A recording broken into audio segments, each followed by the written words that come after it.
Bah, le concept, c'est clair, hein, c'est études sport, c'est notre positionnalité. Et puis, nous avons 20 filles, 20 garçons. Et puis, cette année, il y a une innovation que nous avons dans le cadre du programme que nous avons, qui est le programme Seed Rise, où nous avons actuellement 16 pensionnaires avec des profils pas que basket, mais des profils spécifiques. Et le basket continue à être le moteur, mais s'ouvrir vers d'autres profils pour ouvrir notre académie. Et quels sont les critères pour arriver à cette basket? Est-ce qu'il faut avoir une moyenne de 18, une moyenne de 11, une moyenne de 8 pour pouvoir prétendre? Ben, il y a une pluralité de critères, notamment ben, il faut d'abord être passionné par le jeu, qui est le basket. Ben, les critères, il y a des profils aussi qui sont athlétiques. Notamment, qui est notre cœur de métier, c'est la locomotive de la CID Academy. Il y a des profils plus scolaires aussi, il y a des jeunes qui ont des 17-18 de moyenne, notamment dans le cadre du programme RISE. Notamment, c'est se féconder, comment féconder les jeunes, les uns avec les autres, quoi. Ben, hélas, non, parce que franchement, je pense que on n'a jamais eu en 20 ans d'existence, on n'a pas eu l'accompagnement de l'État par rapport à un projet qui est le projet le plus impact, qui a le plus d'impact dans le sport de notre pays. Parce que souvent, il y a une méconnaissance du modèle aussi, parce qu'il y a un mélange entre le modèle du basket et le modèle du football. Moi, j'ai quitté la France pour venir épauler notre cher M. Amadou Galofal, qui a accompagné des centaines, des centaines, des centaines de jeunes à développer leur avenir, à avoir un avenir radieux. Maintenant, si je peux parler d'accompagnement, bon, franchement, on attend de l'État qu'il nous accompagne de plus en plus, mais j'ai beaucoup d'espoir et de confiance avec le nouveau ministre des Sports qui est de Thiès, qui sait bien l'impact de CID à Thiès, qui a été un des premiers qui a accompagné ce projet. Et puis l'autre aspect aussi, c'est sur la partie hébergement et puis la partie accompagnement sur la partie restauration. C'est des millions, voire même depuis 20 ans, des milliards que Amadou Galofal et ses partenaires ont investis. Et là, le modèle, c'est un modèle purement social.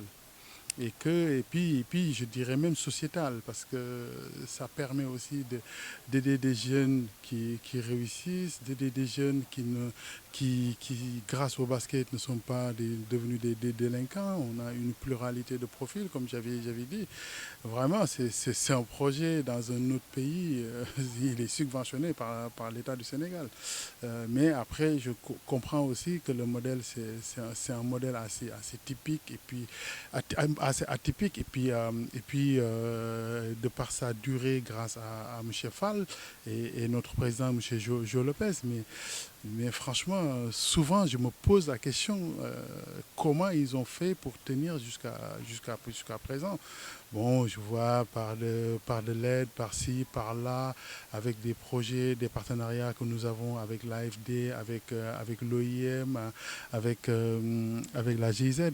C'est des montages de ces dossiers-là. Mais je pense que euh, il n'est pas normal qu'un projet de ce type soit aidé par des partenaires extérieurs. Je pense que voilà, et que je pense que Yankoba, c'est quelqu'un, M. Yankoba Diatara, l'actuel ministre des Sports, c'est quelqu'un que je connais très bien avec la passion et la vision qu'il a du sport.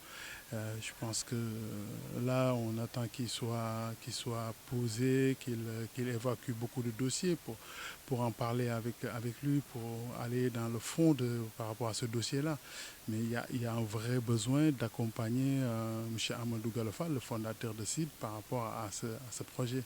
Ben, les perspectives, c'est vraiment pour revenir sur ce que j'avais dit, vraiment, c'est parce que l'investissement, voilà, sécuriser l'investissement que nous voulons faire grâce à à l'État du Sénégal, mais aussi les perspectives sportives, parce que bon, on est ambitieux, et puis continuer le travail que nous avons commencé depuis un bon bout de temps, et puis continuer à améliorer le cadre, et puis le programme SeedRise que nous avons aussi, qui est un programme cher chez Seed, notamment de continuer à le développer. Là, actuellement, aujourd'hui que je vous parle, il y a notre président qui va aller au Mali, et il y a des collègues aussi qui sont actuellement au Mali pour installer un SeedRise dans un programme que nous avons avec l'OIM.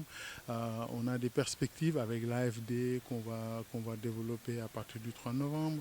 On a aussi un autre programme aussi avec la GIZ que nous aurons développé à partir du 15 novembre. Maintenant, si je peux parler d'accompagnement, bon, franchement, on attend de l'État qu'il nous accompagne de plus en plus, mais j'ai beaucoup d'espoir et de confiance avec le nouveau ministre des Sports qui est de Thiès, qui sait bien l'impact de CID à Thiès, qui a été un des premiers qui a accompagné ce projet. Et puis l'autre aspect aussi, c'est la partie hébergement, et puis la partie accompagnement sur la partie restauration. C'est des millions, voire même depuis 20 ans, des milliards que Amadou Galafal et ses partenaires ont investis. Et là, le modèle, c'est un modèle purement social. Et puis, je dirais même sociétal, parce que ça permet aussi d'aider des jeunes qui réussissent, d'aider des jeunes qui, grâce au basket, ne sont pas devenus des délinquants. On a une pluralité de profils, comme j'avais dit. Vraiment, c'est un projet dans un autre pays. Il est subventionné par l'État du Sénégal.